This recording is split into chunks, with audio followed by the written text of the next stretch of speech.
Quero que você abra a sua Bíblia, por favor, no livro de Gênesis, capítulo 45. Já aparece projetado aí para você o nosso texto, que vamos ler e basear a nossa palavra, e aparece também o título desta mensagem: Família, ambiente de perdão e restauração. Antes de ler, eu vou orar. Queria que você orasse comigo. Deus, coloco-me nas tuas mãos. Também te peço que me use, que me guarde, que me oriente, que eu possa falar com fidelidade a tua palavra, que eu possa ser um canal de bênção para as famílias da igreja, para as famílias daqueles que me ouvem, inclusive por meio das redes sociais, e que em tudo o teu nome seja exaltado. Abre o coração e a mente de todos nós, para que possamos compreender o que o Senhor tem para nos ensinar hoje. Eu oro também em nome de Jesus. Amém. Com vocês assentados, mas com reverência à palavra do Senhor, acompanhe a leitura desse texto.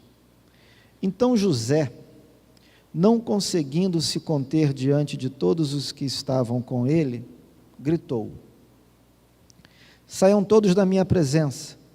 E ninguém ficou com ele, quando José se deu a conhecer a seus irmãos. E levantou a voz em choro, de maneira que os egípcios o ouviam, e também a casa de Faraó. E disse a seus irmãos: eu sou José, meu pai ainda está vivo? E seus irmãos não lhe puderam responder, de tão assustados que ficaram diante dele. E José disse aos seus irmãos: agora cheguem perto de mim. E eles chegaram. Então ele disse: eu sou José, o irmão de vocês, que vocês venderam para o Egito. Agora, pois, não fiquem tristes nem irritados contra vocês mesmos, por terem me vendido para cá. Porque foi para a preservação da vida que Deus me enviou adiante de vocês. Porque já houve 2 anos de fome na terra, e ainda restam 5 anos em que não haverá lavoura nem colheita. Deus me enviou adiante de vocês, para que fosse conservado para vocês um remanescente na terra, e para que a vida de vocês fosse salva por meio de um grande livramento. Assim, não foram vocês que me enviaram para cá, e sim Deus, que fez de mim como que um pai de Faraó, e senhor de toda a sua casa, e como governador em toda a terra do Egito. Voltem depressa para junto de meu pai, e digam a ele: assim manda dizer o seu filho José: Deus me pôs por senhor em toda a terra do Egito. Venha para junto de mim, não demore. O Senhor habitará na terra de Gósen, e estará perto de mim. O Senhor, os seus filhos, os filhos de seus filhos, os seus rebanhos, o seu gado e tudo o que lhe pertence. Ali eu o sustentarei, porque ainda haverá 5 anos de fome. Do contrário, acabará empobrecendo o Senhor, a sua casa e tudo o que lhe pertence. José continuou: eis que vocês mesmos estão vendo, e meu irmão Benjamim vê também, que sou eu mesmo quem está falando com vocês. Anunciem a meu pai toda a minha glória no Egito, e tudo o que vocês puderam ver. vão depressa e tragam o meu pai para cá. E, lançando-se ao pescoço de seu irmão Benjamim, chorou. E abraçado com ele, Benjamim também chorou. José beijou todos os seus irmãos e chorou, abraçado com eles. Depois os seus irmãos falaram com ele. Queridos, a história de José é relatada nos capítulos 37 a 50 do primeiro livro da Bíblia, que é o livro de Gênesis. Se você fizer a continha rápida aí, vai perceber que são 14 capítulos para tratar da vida desse homem, da história desse homem, da sua família. 14 capítulos dão aproximadamente 1/3 do livro de Gênesis. Quase 1/3 do livro de Gênesis. E não há dúvida de que o 11º filho de Jacó sofreu terrivelmente, tanto dentro da própria casa como fora dela. No seio da sua família, ainda com 17 anos, isso está lá em Gênesis 37, versículo 2, José sentiu na pele os efeitos do ciúme dos seus irmãos. Ainda adolescente, José foi por eles desprezado, traído e vendido como escravo. Veja que coisa terrível, que coisa triste. Quando José chega no Egito, dos 17 aos 30 anos, a vida dele naquela terra também não foi nada fácil. A vida de José foi uma espécie de gangorra, foi uma oscilação só, uma instabilidade tremenda. José, quase que não sai, José chega como escravo. De escravo, ele sobe a mordomo, mas de mordomo, ele vai a julgamento. Ele começa a ser acusado de se insinuar a mulher do seu patrão, do seu senhor. E de acusado, ele vai a prisioneiro. E só muito tempo depois é que ele chega então à posição de governador. Diante de todas essas circunstâncias, diante desses altos e baixos, diante de todo o sofrimento que José sofreu, quer em casa, quer fora dela, aquele homem tinha tudo para se tornar uma pessoa traumatizada, com profundas marcas na sua alma. José tinha todas as razões para se tornar alguém ressentido, uma pessoa amargurada e uma pessoa vingativa. Porém, depois de 22 anos distantes da sua família, ao reencontrá-la, a reação de José é surpreendente. José poderia humilhá-la, poderia se vingar dos irmãos, afinal de contas ele era o segundo homem mais poderoso do Egito. Todavia José optou pelo perdão e pela restauração do relacionamento familiar.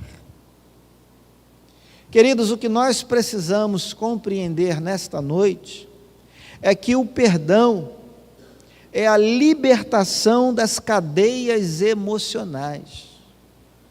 O pastor Hernandes Dias Lopes, por exemplo, diz que o perdão é a asepsia da alma. O perdão, amados, é a pavimentação das ruas da amargura. O perdão é a reconstrução de pontes no relacionamento nosso com Deus e no relacionamento nosso com o nosso semelhante, o nosso próximo. Para você entender a importância do perdão no relacionamento entre as pessoas e no relacionamento delas com Deus, eu quero levar você a Mateus capítulo 6, versículo 14. Abra sua Bíblia, leia comigo os 2 versículos, 14 e 15, para você entender a importância do perdão no relacionamento com Deus e com o próximo. Jesus disse, e Mateus, o evangelista, registrou o seguinte: se perdoarem aos outros as ofensas deles, também o Pai de vocês que está no céu perdoará vocês. Versículo 15: se, porém, não perdoarem aos outros as ofensas deles, também o Pai de vocês não perdoará as ofensas de vocês. Está percebendo a importância do perdão? Quando o ser humano quer se relacionar com Deus, o Senhor coloca uma condição para que esse relacionamento se concretize. Deus diz: se você não é capaz de perdoar a ofensa que você recebe do seu semelhante, então a sua ofensa também não vai ser perdoada por mim. Agora pare para pensar quantas vezes você e eu ofendemos a Deus, por meio das nossas palavras, dos nossos pensamentos e das nossas atitudes. Deus, Ele promete nos perdoar, mas Ele coloca uma condição para que isso ocorra. Ele exige que você também saiba perdoar a ofensa recebida. Voltando aqui para o texto de Gênesis 45, eu convido você nessa noite a examinar comigo alguns passos que foram dados por José e pela sua família, para que a restauração entre eles pudesse ser concretizada. Eu espero, sinceramente, que nós possamos aprender a importância de tudo isso nesta noite e sairmos daqui como pessoas melhores, como maridos melhores, esposas melhores, pais melhores, filhos melhores, que possamos sair daqui hoje como uma igreja melhor, porque aprendemos a importância do perdão e da restauração. Então, olhando para o texto, eu convido você a olhar atentamente para o primeiro versículo dele. O que é que diz aí no primeiro verso? Então José, não conseguindo se conter diante de todos os que estavam com ele, gritou: saiam todos da minha presença. E ninguém ficou com ele, quando José se deu a conhecer a seus irmãos. Queridos, primeiro passo, anote aí, por favor: privacidade. Guarda essa palavra, privacidade. Irmãos, existem assuntos, existem situações que ocorrem dentro da nossa família que precisam ser tratados reservadamente por ela. Algumas questões não precisam ser expostas para evitar constrangimentos desnecessários. situações comprometedoras de forma indevida. É preciso que os membros daquela família aprendam a guardar também segredo, a tratar as suas questões de modo particular. E se alguma ajuda, se algum conselho for necessário, é preciso avaliar muito bem a quem se reportar. Porque o efeito de uma fofoca, o efeito de um disse-me-disse, pode ser a pior coisa a se fazer, a se ter naquele momento. Percebam que José iria tratar de um assunto familiar, e ele manda que todos à sua volta se retirem. Ele entende que aquele é um momento dele com os seus irmãos. É um momento em que eles têm que ficar olho no olho, cara a cara, frente a frente, e conversar a respeito daquela mágoa, a respeito daquele passado sombrio, a respeito daquele pecado oculto. Então José manda os oficiais do palácio, os seus serviçais, os seus funcionários saírem do ambiente, porque agora é o momento da gente conversar como família, é o momento da gente se entender. Agora é o momento da esposa falar olhando nos olhos do marido. Agora é o momento dos filhos terem uma conversa madura, sincera, saudável com os pais, só eles, mas ninguém em volta. Esse foi o primeiro passo, privacidade. Alguns problemas surgem dentro de casa ou são potencializados, muitas vezes porque a família não tem esse momento. Lavar a roupa suja dentro de casa. Aí o marido começa a falar mal da esposa, para A, para B, para C. O pai ou a mãe fazem o filho passar vergonha desnecessariamente na frente da igreja, na frente dos colegas da escola.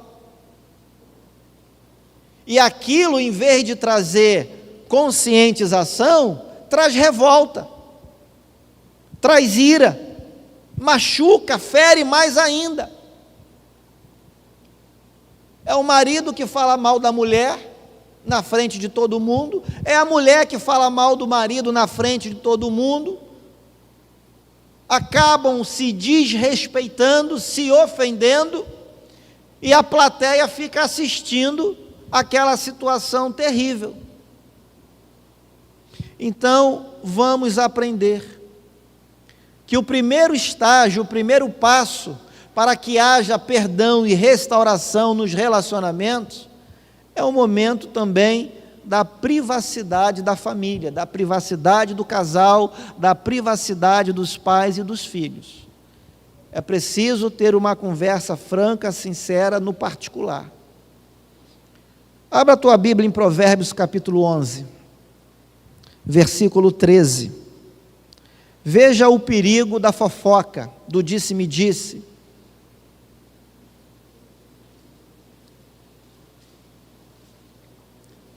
Está projetado para você na versão NAA. Eu tomei a liberdade de escolher o texto na versão NVT. Diz assim: o fofoqueiro espalha segredos, mas a pessoa confiável sabe guardar confidências. Olha aí, o fofoqueiro espalha segredos, mas a pessoa confiável faz o quê? Guarda confidências. O marido tem que ser o melhor confidente da esposa. A esposa tem que ser a melhor confidente do seu marido.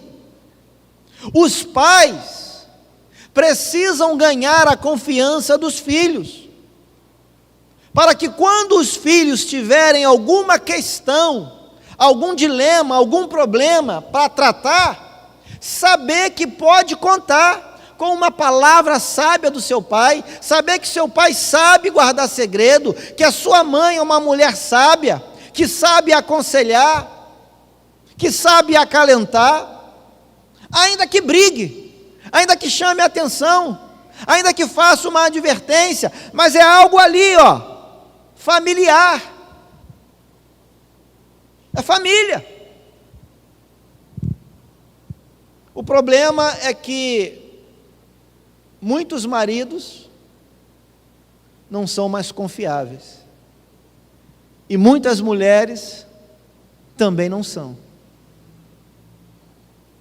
Muitos pais não ganham ou já perderam o coração dos seus filhos. Então os filhos também não confiam nos pais. Aí o filho vai conversar lá fora. A mulher, a esposa, vai conversar com a vizinha. Aí daqui a pouco está se abrindo uma brecha, e você entende o que eu estou falando. Vem cá, não fala mais aqui pertinho, tadinha, tadinho, vem para cá, fica aqui do meu lado. Ele faz assim com você? Não, eu faço diferente. E aí o caldo entorna. Aí o que estava ruim passa a ficar pior. Segundo passo que foi dado, preste atenção no texto. Vamos ler novamente os versículos 2, 3 e 4. Acompanha comigo aí na sua Bíblia. E levantou a voz em choro, de maneira que os egípcios o ouviam, e também a casa de Faraó. E disse a seus irmãos: eu sou José, meu pai ainda está vivo? E seus irmãos não lhe puderam responder, de tão assustados que ficaram diante dele. E José disse aos seus irmãos: agora cheguem para perto de mim. E eles chegaram. Então José disse: eu sou José, o irmão de vocês, que vocês venderam para o Egito. O que está acontecendo aqui? O que essas palavras comunicam à família? Anote aí na sua Bíblia. Segundo passo para o perdão e para a restauração: reconhecimento. Anotou aí? Reconhecimento. Você percebeu no texto que José revela a sua identidade para os seus irmãos. Seus irmãos ficaram 22 anos sem vê-lo. É muito tempo. José era um adolescente de 17 anos quando se afastou deles. Os irmãos pensaram que José já estava morto, já era carta fora do baralho. E José de repente aparece na frente deles como a segunda maior autoridade de um país naquela época, digamos assim, superpoderoso, uma potência. Era o Egito naquela época. E José era o segundo homem mais poderoso daquele lugar. Eu fico imaginando, queridos, a perplexidade, o espanto daqueles irmãos, daqueles homens, diante de José. Acontece que quando José revela a sua identidade, diz para eles quem ele de fato é, José vai muito mais além. José, na verdade, está trazendo à memória dos seus irmãos o erro cometido no passado, o pecado que foi escondido, que foi ocultado do seu pai Jacó, a armadilha que armaram para o próprio José. José está mexendo na ferida que ainda não tinha sido tratada. José está fazendo com que eles pudessem se lembrar do que eles fizeram. Seus irmãos amados estavam diante daquela pessoa de quem eles pensaram ter se livrado. E a verdade veio à tona. A verdade escondida foi posta à mesa. Tudo se tornou claro. E diante das evidências, diante dos fatos, diante da verdade, quem ousa a dizer alguma coisa? Os irmãos não tiveram palavras para contestar José. Eles tremeram. Eles ficaram até com medo de morrerem. Porque José tinha autoridade para mandar matá-los. Tinha um palácio, tinha uma nação toda à sua disposição. José, queridos, estava dando a oportunidade aos seus irmãos de reconhecer o erro que cometeram no passado. E aí eu quero levar você para Provérbios capítulo 28, versículo 13.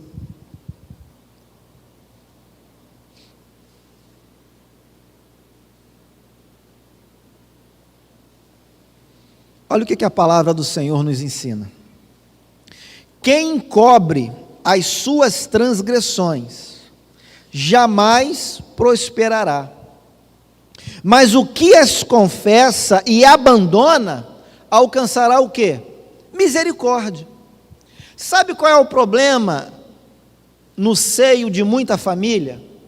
É justamente a falta de humildade e de hombridade, de coragem, para que os membros reconheçam os seus próprios erros. Às vezes o homem ofende a esposa, mas não reconhece o seu erro. E o contrário também acontece. E aí fica um jogando a culpa no outro, um acusando o outro, um apontando o dedo para o outro.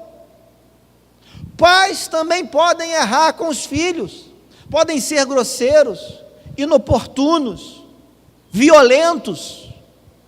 Filhos também podem desrespeitar os pais, os avós, podem errar também. Eu até hoje me arrependo de algo que eu cometi com o meu pai, eu já contei para os meus filhos, não dá para contar aqui agora, senão vai tomar muito tempo, mas eu errei com o meu pai, acho que assim, né, passando assim, é a única coisa que eu lembro, que eu magoei o coração do meu pai, eu me arrependo, e eu só fui entender o que eu fiz quando eu me tornei pai. Eu já contei para outras pessoas também o episódio. Meu pai ficou muito chateado com a minha atitude.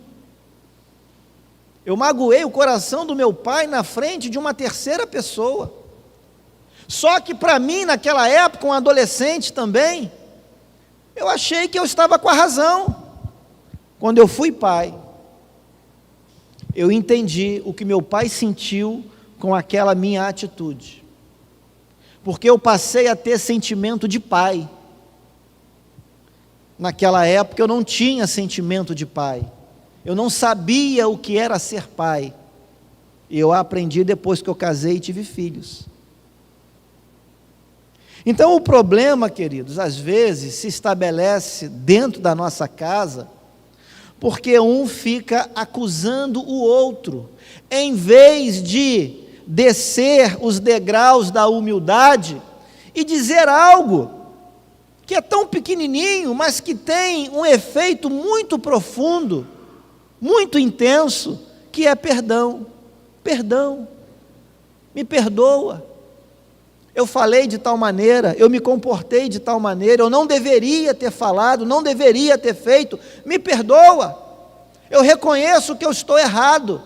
Mas às vezes fica aquela disputa, parece que dentro de casa há uma competição, um verdadeiro vale-tudo, um ringue de UFC. Parece que há uma guerra, uma batalha instaurada ali dentro do lar, quando na verdade o reconhecimento das próprias falhas resolveria tudo, ou quase tudo. Terceiro passo para o perdão e para a restauração. Vamos voltar para o texto, vamos olhar para ele, vamos aprender com ele. Vamos reler os versículos de 5 a 8 agora com bastante calma. O que você lê aí? Agora, pois, não fiquem tristes, nem irritados contra vocês mesmos, por terem me vendido para cá. Porque foi para a preservação da vida que Deus me enviou adiante de vocês. Porque já houve 2 anos de fome na terra, e ainda restam 5 anos em que não haverá lavoura nem colheita. Deus me enviou adiante de vocês, para que fosse conservado para vocês um remanescente na terra, e para que a vida de vocês fosse salva por meio de um grande livramento. Assim, não foram vocês que me enviaram para cá, e sim Deus, que fez de mim como que um pai de Faraó e senhor de toda a sua casa, e como governador em toda a terra do Egito. Anote aí o terceiro passo, escreva aí: encorajamento. Encorajamento. Você ainda lembra do primeiro? Privacidade. Você lembra do segundo? Reconhecimento. E o terceiro qual é? Encorajamento. Preste atenção, queridos. Como eu disse para vocês, eu imagino aquela cena, naquele ambiente, em que o governador do Egito, o segundo homem mais poderoso daquele lugar, estava diante dos seus irmãos. Eu imagino a perplexidade, o medo, o receio dos irmãos de José. Como eu disse, José tinha meios para se vingar da sua família, até para matar os seus irmãos. Mas em vez de procurar vingança, o que foi que José fez? José os encorajou a se aproximarem dele. E quando José diz: venham para cá, venham para perto de mim, com outras palavras, com essa atitude, José, queridos, está falando ao coração dos seus irmãos, falando com ternura, falando com bondade, falando com amor, falando com compaixão, falando com graça, falando com misericórdia. As nossas palavras, queridos, são carregadas de efeitos. Muitas vezes a gente tem até a razão na hora da discussão, mas a maneira como a gente fala, o tom, o timbre da nossa voz pode mudar a maneira como o outro vai receber a instrução, a maneira como o outro vai receber o que a gente tem para dizer. Então a gente tem que ter sabedoria, a gente tem que ser sábio, até quando a gente está com a razão, porque a gente pode perder a razão, a gente pode ser mal interpretado. Então José, diante daquela situação, o que José diz? Cheguem para perto de mim, venham para cá, vamos quebrar esse gelo, vamos encurtar a distância, vamos nos aproximar ou nos reaproximar. Não precisam ter medo de mim, eu não vou ferir vocês, eu não vou machucar vocês, nem mesmo com as minhas palavras, porque às vezes certas palavras ofendem mais, agridem mais, marcam mais do que um tapa. Tem muita gente que é maltratada, não com um soco ou um pontapé, mas com palavras, com algumas atitudes. Você não precisa dar um tapa na pessoa para você marcá-la, machucá-la, feri-la. Certas palavras que saem da sua boca machucam mais do que um tapa, do que um soco. Então, queridos, em vez de José manter os seus irmãos aprisionados num passado de pecado, num passado sombrio, o que José faz? José encoraja os seus irmãos a olhar a vida por outro ângulo, a entender uma nova perspectiva. O que José fala? Olha, em vez de vocês ficarem se culpando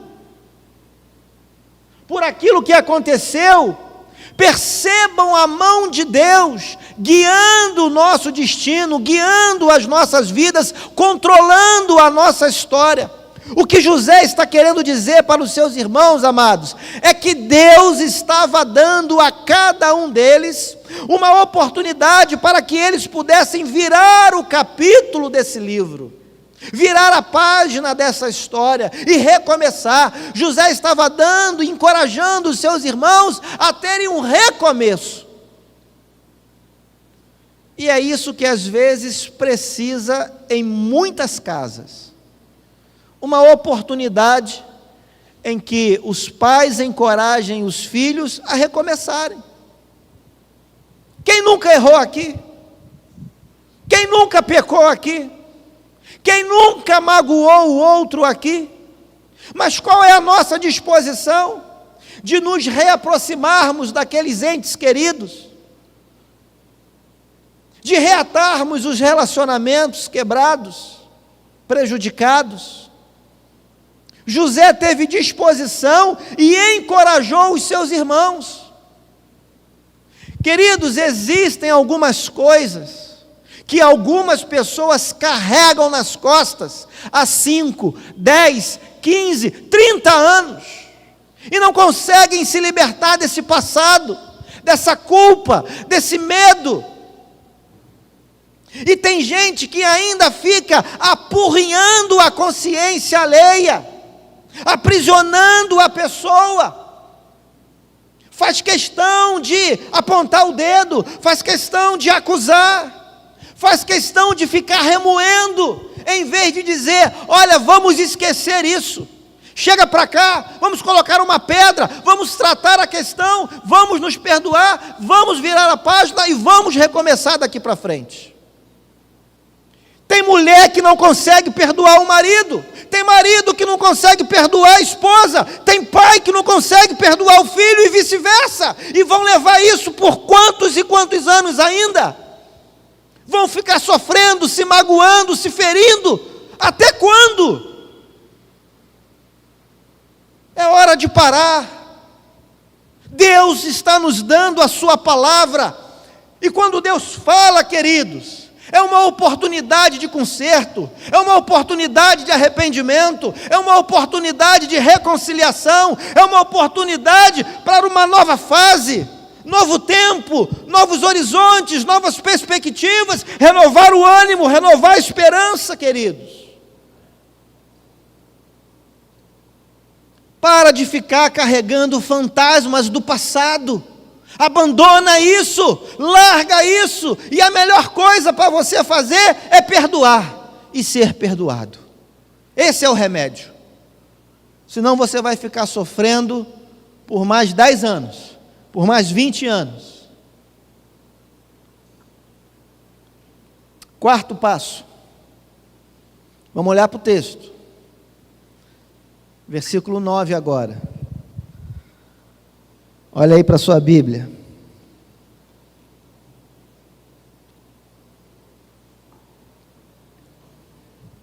Acompanha comigo até o verso 13 agora.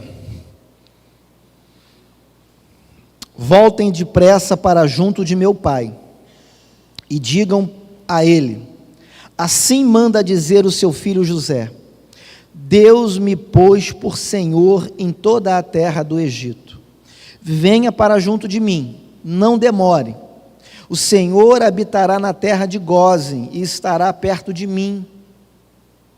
O Senhor, os seus filhos, seus netos, os filhos dos seus filhos, os seus rebanhos, o seu gado e tudo o que lhe pertence, ali eu o sustentarei, porque ainda haverá 5 anos de fome, do contrário, acabará empobrecendo o Senhor, a sua casa e tudo o que lhe pertence. José continuou: eis que vocês mesmos estão vendo, e meu irmão Benjamim vê também, que sou eu mesmo quem está falando com vocês. Sou eu, José. Anunciem a meu pai toda a minha glória no Egito, e tudo o que vocês puderam ver. Vão depressa e tragam o meu pai para cá. Anote aí o 4º passo para o perdão e restauração. Anote: acolhimento. Acolhimento. É isso. Queridos, José era um homem rico, governador de uma nação rica. José estava com a faca e o queijo nas mãos. José tinha total autoridade e toda a condição econômica possível para simplesmente enviar sistematicamente para a sua família dinheiro e comida, e deixá-la longe dele. José poderia fazer isso, poderia mandar dinheiro: tá bom, eu não vou deixar vocês morrerem de fome, eu vou mandar para vocês aí R$1.000 todo mês, vou mandar, e aí vocês compram o que vocês quiserem, vocês compram remédio, compram a cesta básica, vou mandar R$1.000, mas olha, por favor, vocês aí e eu aqui. José poderia ter feito isso, se quisesse. José poderia continuar distante da sua família, porém ele agiu diferente. José não tinha esse espírito individualista, egoísta, vingativo, não. O que José faz com os seus irmãos e com o seu pai? O que José diz? Ele fala: olha, venham para cá, venham morar comigo, venham comer à minha mesa, venham se alegrar comigo, venham beber comigo, comer comigo, festejar comigo, venham participar da minha glória, venham participar de tudo que Deus me deu. José, meus amados irmãos, não apenas convidou a sua família a viver com ele no Egito, mas escancarou o coração para recebê-la com ternura, com amor. José, queridos, não apenas convidou a sua família para uma refeição em comum, ocasional, pontual, mas José fez muito além disso. José prometeu protegê-la e suprir todas as necessidades dela. Olha o versículo 11, olha de novo: ali eu o sustentarei.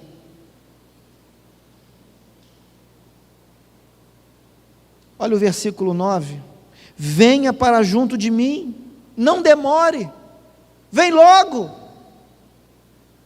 Eu fico admirado com algumas situações em que, às vezes, marido e mulher parecem que não são nem mais casados. É um no norte, o outro no sul. É estranho isso, não é normal. Não é normal, irmão. Não pode ser normal. A Bíblia diz que quando Deus formou a família, Ele fez o quê? Ele falou o quê? Deixa pai e mãe e vão se unir, vão ser uma só carne. É para andar junto, é para passar dificuldade junto, e se vier a bonança, é para se alegrar junto. Mas às vezes o marido não liga mais para a esposa também não liga mais para o marido, os filhos também já não têm prazer mais em conversar com os pais, em fazer uma programação com os pais também já não têm mais prazer em andar com os filhos, não querem nem saber se o filho está bem, se o filho está mal, não querem saber, e se morrer às vezes é até melhor para uns e outros aí. Mas José não, José diz assim: olha, vem para cá, fica comigo, fica do meu lado, olha a minha glória, olha o que Deus me deu, participa comigo de tudo que eu conquistei, de tudo que eu tenho alcançado, eu quero dividir com vocês essa alegria.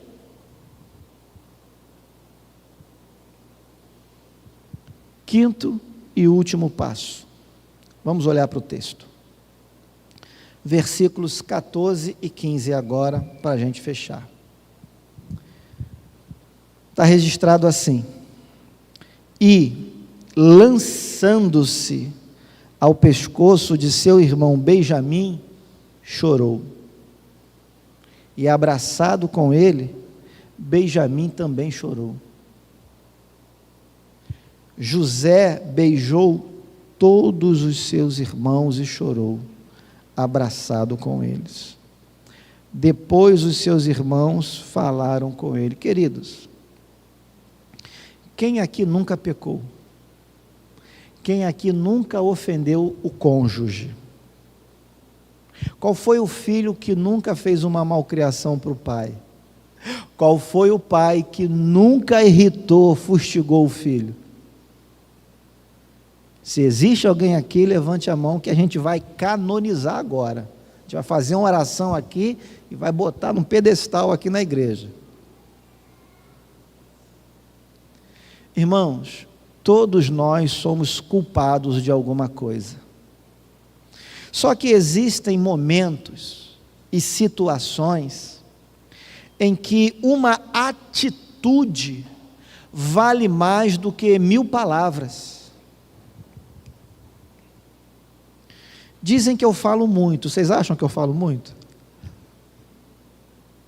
Lá em casa o pessoal diz que eu falo demais. Flaviano está balançando a cabeça. O Mateus também riu ali. Hã? Pois é, deve ser mal de professor, né? Fala pra caramba. Mas, irmãos, existem situações em que um gesto, uma atitude, já resolve. Você não precisa dar muitas explicações, você não precisa se justificar pormenorizadamente, não. Às vezes, querido,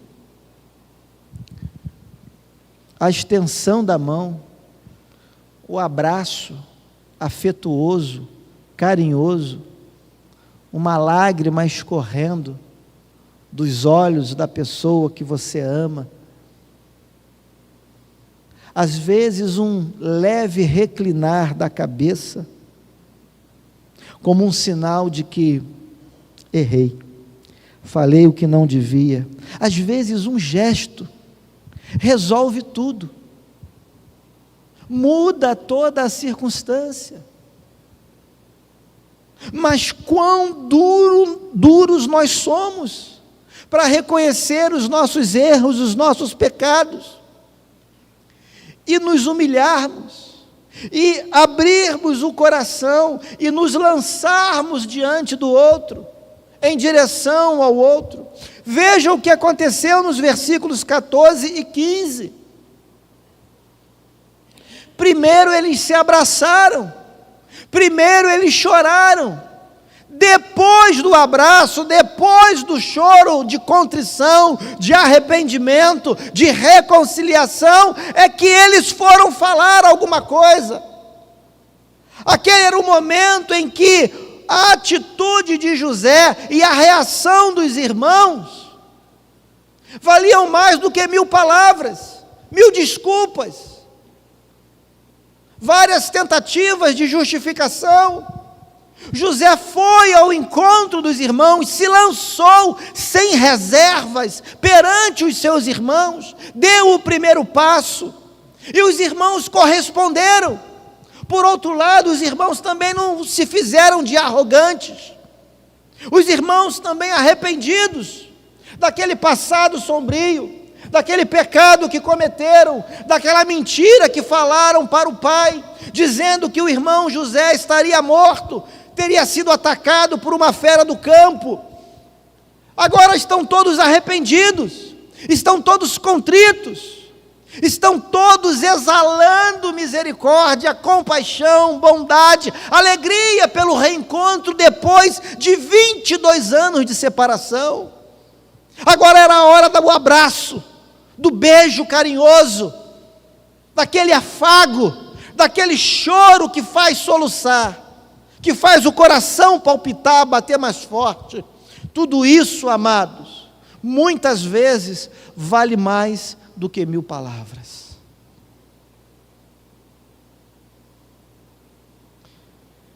Depois que o pecado oculto no passado foi exposto, depois que houve uma conversa sincera e franca, depois que o perdão foi liberado de ambas as partes, podemos até dizer assim,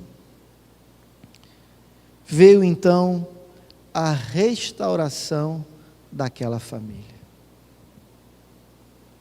Hoje, um dos maiores problemas da nossa sociedade não está na política, não está na economia, está dentro dos lares.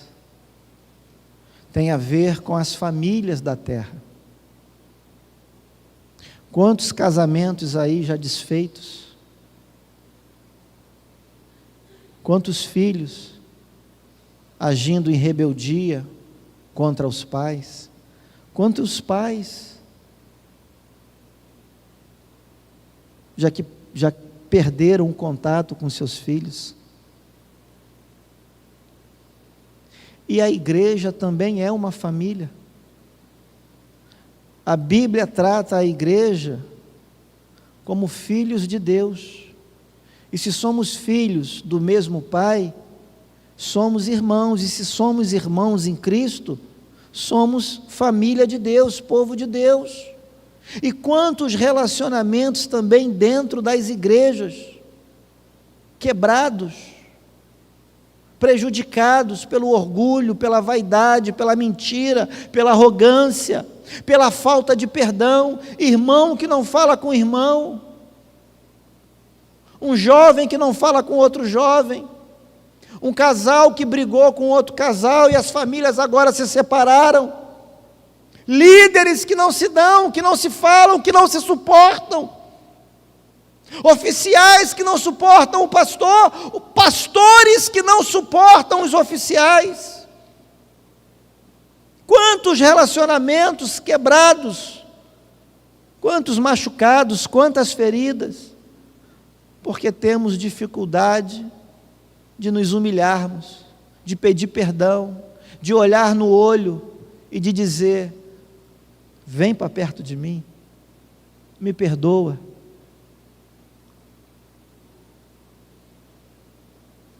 Está na hora da gente mudar isso, gente. Está na hora da gente se encorajar mutuamente.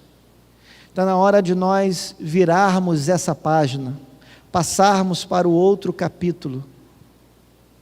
Deus está nos dando essa oportunidade. Não a desperdice. Aproveite. Se você está brigado com seu cônjuge, é hora de você se acertar. Para com essa besteira. Você está casado, casamento é coisa séria, ninguém casa pensando em se separar. A própria palavra de Deus diz que Deus abomina o divórcio. Você casou, é para ficar casado. Acerta a sua vida, peça perdão. Pai, você que está magoado com seu filho, que não fala com seu filho, procura seu filho, peça perdão. Se você é o culpado, reconheça os seus erros também, Chame o seu filho, sua filha, para uma conversa olho no olho, tete a tete, reservada, privada. E ali vocês hão de chorar, hão de se perdoar, hão de se abraçar. E vocês, filhos, coloquem também a mão na consciência. Será que você também não tem desrespeitado seu pai, seu avô, sua avó, seu primo, sua prima, seu tio, sua tia? Deus está nos dando uma oportunidade de restauração. Basta saber se você também quer ser restaurado. Basta saber se você tem essa disposição para perdoar e ser perdoado. Se você está magoado com alguém, vá até ele. Vá até ele. Se humilhe.